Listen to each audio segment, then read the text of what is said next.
लोकसभा विधानसभा चुनाव के बाद अब नगर निकाय के चुनाव में परिवारवाद पूरी तरह से हावी दिख रहा है। बीएमसी के चुनाव में सभी पार्टियों ने परिवार के लोगों को जमकर टिकट बांटे हैं। देश के सबसे अमीर नगर निगम बृहन मुंबई नगर निगम यानी बीएमसी चुनाव में परिवारवाद का असर आपको विस्तार से बताएंगे। कैसे बीएमसी चुनाव में परिवार पहले कार्यकर्ता बाद में की सियासत हावी हो गई है, जिसमें पार्टियों के वंशवाद विरोधी दावों की कलाई जनता के सामने पूरी तरह खुल गई है। एक आंकड़ों के मुताबिक कम से कम 43 नेताओं ने अपने रिश्तेदारों के लिए टिकट हासिल किए हैं, जिनमें महाराष्ट्र की सत्ता पर काबिज महायुति के पार्टनर्स भी शामिल हैं, यानी बीजेपी, शिवसेना और एनसीपी। बीएमसी चुनाव में परिवारवाद एक चुनावी मुद्दा बन चुका है। बावजूद इसके किसी भी दल ने अपने परिवार या फिर रिश्तेदार को टिकट देने से परहेज नहीं किया। सबसे पहले बात महाराष्ट्र के डिप्टी सीएम एकनाथ शिंदे की करते हैं। शिंदे की शिवसेना ने बीएमसी चुनाव में 5 ऐसे लोगों को चुनावी जंग में उतारा है जो किसी ना किसी बड़े नेता का रिश्तेदार है। सबसे पहले नाम दीप्ति वाइकर, जो कि सांसद रविंद्र वाइकर की बेटी हैं, वार्ड नंबर 73 अंधेरी पूर्व। इसके बाद शैला लांडे, विधायक दिलीप लांडे की पत्नी है, वार्ड नंबर 163। रुपेश पाटिल, विधायक अशोक पाटिल के बेटे हैं, वार्ड नंबर 113। समाधान सरवणकर, विधायक सदा सरवणकर के बेटे हैं, वार्ड नंबर 194। प्रिया सरवणकर, विधायक सदा सरवणकर की बेटी है, वार्ड नंबर 191 से टिकट दिया गया है। अब बात बीजेपी की भी कर लेते हैं, जो पारंपरिक रूप से वंशवादी राजनीति के खिलाफ रही है। बावजूद इसके बीजेपी ने भी बीएमसी चुनाव में नाते रिश्तेदारों को टिकट देने में शिवसेना को पीछे छोड़ दिया है। बीजेपी ने 6 ऐसे उम्मीदवारों को टिकट दिया है जो बड़े नेताओं के रिश्तेदार हैं। अकेले नरवेकर परिवार के 3 सदस्यों को टिकट दिया गया है। मकरंद नरवेकर, जो कि विधायक राहुल नरवेकर के भाई हैं, वार्ड नंबर 226 से उन्हें टिकट दिया गया है। हर्षिता नरवेकर राहुल नरवेकर की भाभी है, वार्ड नंबर 227 से टिकट मिला है। डॉक्टर गौरवी शिवालीकर राहुल नरवेकर की चचेरी बहन है, वार्ड नंबर 227 से चुनावी मैदान में है। इसके साथ ही नील सोमैया, पूर्व सांसद किरट सोमैया के बेटे हैं, वार्ड नंबर 107 मुलुंद से टिकट मिला है। पहले ही निर्विरोध वो जीत चुके हैं। प्रकाश दरेकर, नेता प्रवीण दरेकर के भाई ये हैं, वार्ड नंबर 3 से चुनावी मैदान में है। मुंबई बीजेपी अध्यक्ष अमित सातम के बहनोई है, वार्ड नंबर 66 से टिकट दिया गया है। बात करें कांग्रेस की, तो देखिए बीजेपी के बाद कांग्रेस भी इस लिस्ट में है, जो हमेशा से वंशवाद की पोषक रही है। जाहिर है कि बीएमसी चुनाव में खुलकर पार्टी नेताओं के रिश्तेदारों को रेवड़ी की तरह टिकट बांट दिए गए। कांग्रेस ने 8 ऐसे लोगों को बीएमसी चुनाव में उतारा है जो किसी ना किसी नेता का बेटा या बेटी या फिर रिश्तेदार है। सबसे पहले नाम हैदर शेख, विधायक असलम शेख के बेटे हैं, वार्ड नंबर 34 से ये चुनावी मैदान में है। इसके बाद कमर जहां सिद्दीकी, असलम शेख की बहन है, वार्ड नंबर 33 से चुनाव लड़ रही है। सैफ अहमद खान असलम शेख के दामाद है, वार्ड नंबर 62 से चुनाव लड़ रहे हैं। इसके बाद नाम आता है आमिर खान का, पूर्व मंत्री आरिफ नसीम खान के बेटे हैं, वार्ड नंबर 162 कुर्ला से चुनाव लड़ रहे हैं। सूफिया हैदर मोहसिन हैदर के बेटे हैं, वार्ड 65 से चुनाव लड़ रहे हैं, उन्हें टिकट दिया गया है। इसके बाद मेहर हैदर मोहसिन हैदर की पत्नी है, वार्ड नंबर 66 से टिकट मिला है। प्रज्योति हांडोरे चंद्रकांत हांडोरे की बेटी है, वार्ड नंबर 140 से टिकट मिला है। परिवारवाद की पोषक रही शिवसेना यूबीटी ने भी बीएमसी चुनाव में अपनी पार्टी के 3 नेताओं के रिश्तेदारों पर दांव चला है। पार्टी प्रमुख उद्धव ठाकरे ने ऐसे 3 प्रत्याशियों को टिकट दिया है जो बड़े नेताओं के परिजन है। इसमें शिवसेना से अगर बात करें, यानी उद्धव ठाकरे गुट से राजुल पाटिल, जो कि विधायक संजय दीना पाटिल की बेटी है, वार्ड नंबर 114 से टिकट लड़ रही है। टिकट मिला है, चुनाव लड़ रही हैं। अंकित प्रभु सुनील प्रभु के बेटे हैं, वार्ड नंबर 54 से टिकट मिला है। इसके बाद नाम है सोनम जमसुतकर का, विधायक मोहन जमसुतकर की पत्नी है, वार्ड नंबर 210 से टिकट मिला है। आइए अब आपको सुनवाते हैं कि शिवसेना नेता कृष्णा हेगड़े और कांग्रेस नेता शिवानंद का परिवारवाद को लेकर क्या कुछ कहना है।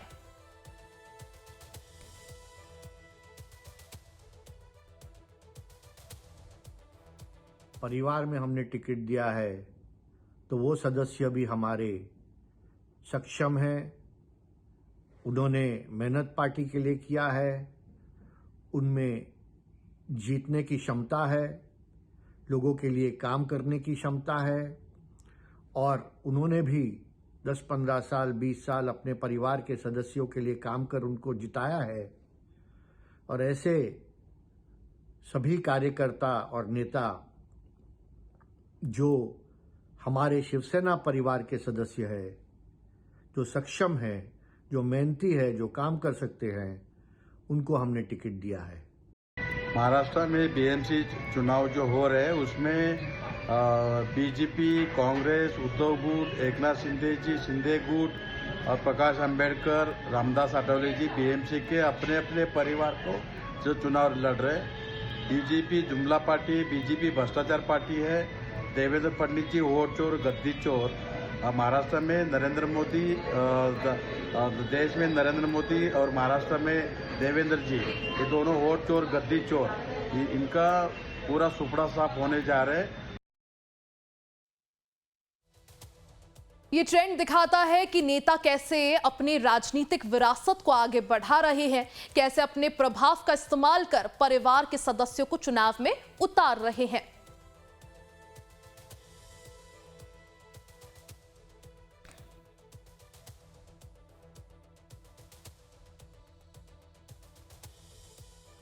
महाराष्ट्र में बीएमसी समेत अन्य नगर निकाय चुनाव को लेकर सभी राजनीतिक दलों ने चुनाव प्रचार में अपनी पूरी ताकत झोंक दी है।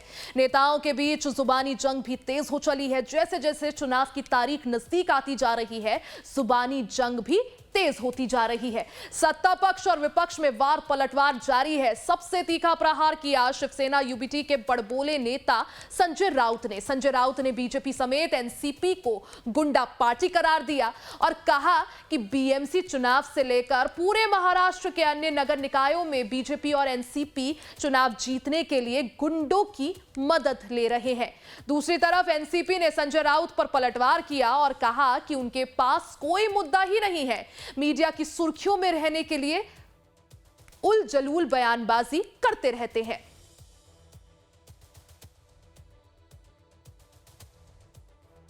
इलेक्शन होने जा रहे हैं और जहां तक बात रही अजीत पवार जी की या इवन देवेंद्र फडणवीस जी की या दूसरे उप मुख्यमंत्री जो है एकनाथ शिंदे जी की, ये लोग जो है जो टिकट देने वाले हैं या सीट जिनको भी दे रहे हैं, बहुत सोच समझ के दे रहे हैं, जिन्होंने ग्राउंड लेवल पे काम किया है, जो आते हुए टाइम में सरकार में बदलाव लाने की ताकत रखते हैं। और वो तो at the end of the day Janata decide करेगी कि कौन जीत के आएगा और कौन नहीं। जब जिस टाइम पे रिजल्ट आएगा तो संजय राउत जी को तो आंसर मिल ही जाएगा। भारतीय जनता पार्टी अब एक गुंडों की पार्टी बन गई है। आपको मालूम है ना, ऑफिशियल ये गुंडा पार्टी बन गए। उनके जो साथी अजित पवार, उनके पार्टी में महाराष्ट्र के सब गुंडों के जो डॉन है, उनके पार्टी से चुनाव पुणे में लड़ रहे हैं, मुंबई में लड़ रहे हैं, नासिक में लड़ रहे हैं। ऐसी पार्टी भारतीय जनता पार्टी हमेशा नैतिकता की बात करती है, हाँ, संस्कार की बात करती है और सभी गुंडों को और भ्रष्टाचारियों को अपने पार्टी में लेकर उम्मीदवार बनाती है। तो आप उनसे क्या उम्मीद कर सकते हैं? शिवसेना को या मराठी मानुस को हराने के लिए ये गुंडों की मदद ले रही है, उसमें उनकी हार है। महाराष्ट्र में बीएमसी चुनाव के लिए राजनीतिक बिसात बिछनी शुरू हो चुकी है। सभी राजनीतिक दल चुनावी माहौल को अपने पक्ष में करने में जुट चुके हैं, लेकिन बागियों के कड़े तेवर ने मुश्किलें खड़ी कर दी हैं। खबर है कि नामांकन वापसी के आखिरी दिन यानी कल बागियों को शांत कराने के लिए कई दिग्गज मैदान में उतरे हुए थे। दरअसल बागी उम्मीदवारों से नामांकन और नुकसान को देखते हुए कोई भी पार्टी जोखिम मोल लेने के मूड में नहीं थी। बता दें कि बीएमसी चुनाव में कल नामांकन और नाम वापसी की आखिरी तारीख थी। बीएमसी चुनाव में इस पर बीजेपी ने इस बार 137 सीटों पर चुनाव बीजेपी लड़ रही है, जबकि एकनाथ शिंदे की शिवसेना 90 सीटों पर मैदान में है। वहीं उद्धव ठाकरे की शिवसेना 163 सीटों पर चुनाव लड़ रही है। राज ठाकरे की एमएनएस 53 सीटों पर मुकाबले में है। एनसीपी शरद पवार गुट 11 सीटों पर अपने उम्मीदवार उतार चुका है। वहीं कांग्रेस के नेतृत्व वाले गठबंधन ने कुल 195 सीटों पर प्रत्याशी उतारे हैं, लेकिन इसमें सबसे ज्यादा करीब 35 सीटों पर बीजेपी के बागी है। इस बार बीएमसी का चुनाव इसलिए भी दिलचस्प है क्योंकि 227 सीटों में से 32 सीटें ऐसी हैं जिस पर सीधे मुकाबला बीजेपी शिवसेना गठबंधन और शिवसेना उद्धव और एमएनएस गठबंधन के बीच होगा।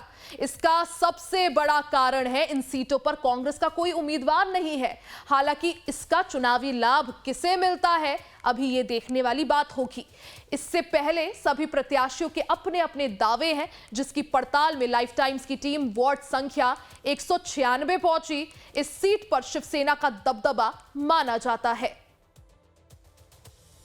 इलेक्शन 15 जनवरी 2026 वो तारीख जिस दिन सभी की धड़कनें बढ़ी हुई होंगी और सस्पेंस हटेगा कि इस बार बीएमसी पर कौन कब्जा जमा रहा है, किसका वर्चस्व बढ़ रहा है। लेकिन उससे पहले बहुत सारे खेल बाकी हैं, दांवपेच बाकी है, आरोप प्रत्यारोप बाकी है, एक दूसरे को निशाने पर लेना बाकी है।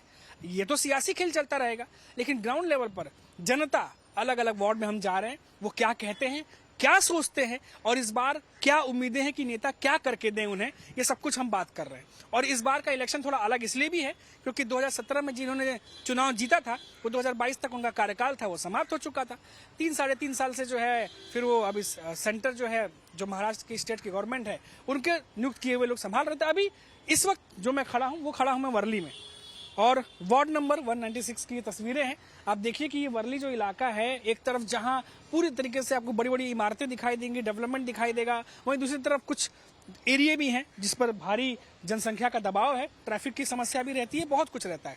आज कई सारे मुद्दों पर बात करेंगे क्योंकि वर्ली वैसे भी वहाँ हम लोग खड़े हैं जहाँ पर खुद आदित्य ठाकरे जो हैं वो चुन करके आते हैं। फिलहाल आप देखिए यहाँ पर हमारे साथ कुछ लोग भी मौजूद हैं और इस पूरे एरिया पर अगर कहिए वर्ली हुआ, दादर हुआ, माहिम हुआ, इधर पूरा शिवसेना जो है वो काफी मजबूत है। लेकिन इस बार कई सारे इंडिपेंडेंट लोग भी खड़े हैं जो उनको टक्कर दे रहे हैं सीधे तौर पर अभी बात करेंगे मुद्दे की। सर आपका नाम बता दीजिए। उमाकांत गीते। उमाकांत जी ये बताइए कि अभी यहाँ के अगर हम वार्ड की बात करें, काफी समय से यहाँ पर अभी कोई है नहीं, क्या क्या यहाँ के मुद्दे हैं, क्या चैलेंजेस हैं जो आप लोग सोचते हैं कि इस बार नेता आए तो ये काम करके दें? नहीं, पहला तो यहाँ पर रीडेवलपमेंट की बात है। जो वर्ली में सिद्धार्थ नगर, प्रेम नगर, ये बहुत सालों से रखा हुआ प्रोजेक्ट है। पिछले 23 सालों से लोगों की आशा है कि ये जल्द से जल्द हो। कितने साल से अटका? 23 साल से। 23 साल से। हाँ, ये प्रोजेक्ट बहुत सालों से अटका हुआ है। लोगों की भावना है कि ये सबसे पहले ये प्रोजेक्ट हो जाए, इसलिए लोगों की कोशिश जारी है, मगर अभी किसी को भी सफलता इसमें नहीं मिली है। तो वो अकेला कैसा प्रोजेक्ट इस एरिया में या और भी कई प्रोजेक्ट है? और 2-3 प्रोजेक्ट है, मगर ये सबसे बड़ा रखड़ा हुआ प्रोजेक्ट वही है। लोगों की संभावना है कि वो कैसे वो निकला जाए। इनसे मेरी बात हो रही थी, आप मुझे बता रहे थे रीडेवलपमेंट के बारे में, कुछ जानकारी दे रहे थे। मैं चाहता हूं कि आप भी देखें कितने लोग प्रभावित होते हैं। सर अभी जैसे रीडेवलपमेंट की बात कर रहे थे, वैसे और भी कई जगहों पर हम देखते हैं कि चलता है, डिले होता है, लोगों को परेशानियां होती है। कितने लोग हैं जो प्रभावित होते हैं और अकेला ये प्रोजेक्ट है या और भी कई प्रोजेक्ट है? प्रोजेक्ट तो बहुत सारे हैं, लेकिन ये सबसे बड़ा प्रोजेक्ट 196 वार्ड का और वर्ली विभाग का यही प्रोजेक्ट जो है यही बचा हुआ है। सबसे पहला प्रोजेक्ट वर्ली का, और आखिर तक अभी तक उसका कुछ भी काम हुआ नहीं है। कम से कम 3500 घर है वहाँ पे और 15,000 लोग वस्ती है वो जगह पे रहने वाली, तो वो प्रोजेक्ट सबसे बड़ा है। आज 30 साल से वो 95 में शुरू हुआ है प्रोजेक्ट, लेकिन आज उसको 30 साल हुआ, लेकिन अभी तक उस कोई भी मूवमेंट आगे गई नहीं है। इसके लिए स्थानिक राजकारणी हो या स्थानिक जनता भी उसमें थोड़ी सी इन्वॉल्वमेंट है, या बिल्डर है, ये सब उसमें ये सबका उनमें थोड़ा बहुत कंट्रीब्यूशन है ये रुकाने के लिए। और सरकारें आई गई लेकिन वो प्रोजेक्ट जो है वो रुका ही रहा है। हालांकि ऐसे कई समस्याएं हैं, हालांकि अलग अलग सरकारें आती हैं, वादा करते हैं, लेकिन वो जस्ट की तस रहती है, चाहे कोई भी सरकार रहे। दादा आपका नाम बता दीजिए। मेरा नाम मनोज परब है। मनोज जी, ये बताइए कितने साल से आप यहाँ रह रहे हैं और यहाँ क्या लगता है आपको कौन सी ऐसी समस्या है जिसको सुलझाना चाहिए? मैं अभी यहाँ पर, मेरा तो जन्म ही यहाँ का है। यहाँ की ज़रूरत ऐसी है कि मेडिकल इशू है, जो ज़रूरतमंद है उनको MRI, CT scan, angiography, blood test, sonography, ये जो अगर दिक्कत आती है तो हमको केम नायर भागना पड़ता है। और बहुत से ऐसे फैमिली है कि उनके पास फाइनेंशियली बहुत कमज़ोर होते हैं, उनके पास उतना पैसा नहीं होता है, फिर उसके लिए वो रुकना पड़ता है कि जब पैसा जमेगा उस समय करेंगे। एक्चुअली ये जो प्रश्न जो है वो यहाँ के स्थानिक जो भी पॉलिटिशियंस है उनके, या जो बड़े लोग हैं उन्हें ये छोड़ाना चाहिए था इतने साल में। और ये बहुत बड़ा इशू नहीं है, एक्चुअली ये नॉर्मल है, लेकिन ये क्यों करते नहीं वो समझ में नहीं आ रहा है। और दूसरी बात ऐसी कि बहुत से फैमिली है ऐसे जो उनके मम्मी डैडी को पढ़ाना होता है बच्चे लोग को, लेकिन उनके पास फाइनेंशियली स्ट्रांग नहीं होने के कारण वो पढ़ा नहीं पाते। क्लासेस वगैरह होता है, वो क्लासेस वगैरह उनको लिए अगर इजी करके देंगे, फ्री करके देंगे तो अब हर एक की माँ बाप अपने बच्चे को अच्छे से अच्छा पढ़ाएंगे, और वो पढ़ेंगे तो किसी के ऊपर डिपेंड नहीं रहेंगे। इस तरह से हम लोग कोशिश कर रहे हैं। हम लोग अभी 33 साल से ये काम कर रहे हैं। 33 साल से ग्रास पे जो मेन काम है ब्लड और हॉस्पिटल का और एजुकेशन का, ये जागृति अभी तक जो संस्था हमारी है वो 50,000 से भी बॉटल ज़्यादा दी है। टोटल फ्री में काम किया। 65 लाख रुपया संस्था की तरफ से लोगों को दिया गया है एजुकेशन के लिए, मेडिकल के लिए और किसी काम के लिए। और हम ये चाहते हैं कि अगर हमारे पास, हम इस फील्ड में पहली बार उतर रहे हैं कि हम इलेक्शन लड़ने के लिए उतरे, वो इलेक्शन में अगर हमको जीत आ गई, अगर लोगों ने अच्छी तरह से वोट कर दिया, मतदान किया तो हम लोग जीत गए, तो हम एजुकेशन और मेडिकल में बहुत अच्छी तरह से काम कर पाएंगे। उसका कारण ऐसे कि हम 33 साल ये कर रहे हैं, उसमें कोई नई बात नहीं और ये कोई बड़ी बात नहीं हमारे लिए वो ईजी है। खाली तुम्हारा नियत होना चाहिए, तुम्हारे दानत होना चाहिए किसी को देने का। उस समय ये सब हो सकता है। जब हमारे घर के लिए रखना है तो ये पॉसिबल ही होगा नहीं किसी के बारे में काम करना। जी बिल्कुल। देखिए, कई सारे मुद्दे हैं, कई सारी जो व्यवस्थाएं हैं उसको दुरुस्त करने की बात करिए। हमारे साथ कुछ लोग भी मौजूद हैं। सर, आपका नाम बता दीजिए। मेरा नाम गणेश है। जी, ये बताइए, अभी हम लगातार मुद्दों पर बात कर रहे हैं और हर पार्टी कहती है कि हमने ये काम किया, वो काम किया।